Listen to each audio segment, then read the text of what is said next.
Hello guys good morning सबैजनालाई स्वागत छ मेरो छोटो मिठो मिनी ब्लगमा। अनि सबैजना सन्चै हुनुहुन्छ होला। I hope. चिसो एकदमै बढिरहेछ, हजुरहरू आफ्नो ख्याल गर्नु होला है। म चाहिँ बिहान बिहानै कहाँ जाँदैछु भने म चाहिँ सुँगुरको चारो लिन जाँदैछु। अनि सुँगुरको चारो अब है यो देखिसक्नु भएको छ, यो चारो काटेर सक्छु भन्दैछु म चाहिँ होइन।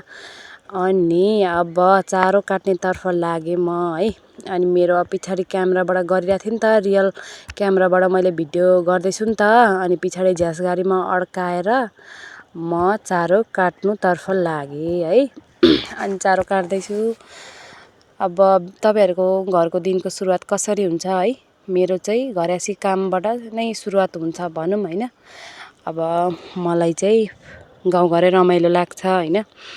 अब टाइमहरू पनि अब त्यतिकै बित्छ। अनि अब मैले सुरु गरेको मिनी ब्लगमा हजुरहरू मेरो भिडियो हेरेर इन्जोय गर्नु होला। अनि त्यति भन्दै म चारो काट्दैछु है। चारो काटेर अब यहाँ यति पुर्याएँ। अनि त्यस पछाडि अब यो डोकोमा लगाएर म घर जान्छु भन्दै थिएँ।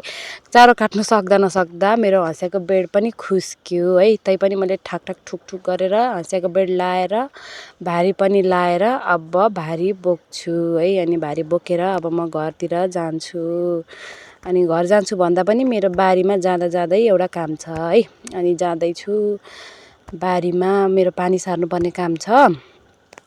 अनि जाँदा जाँदै यो तलतिरको तोरियो, अनि यो चाहिँ अब मुसुरी छरेको थिएँ मैले। अनि यहाँ चाहिँ तोरियो हो हाम्रोतिर चाहिँ अलिक पानी कम छ नि त। अनि अब यस्तै हुन्छ। अनि मेरो मुसुरीमा पानी सार्नु जानुपर्ने थियो। अनि पानी सारिसकेँ। अब म घर जान्छु।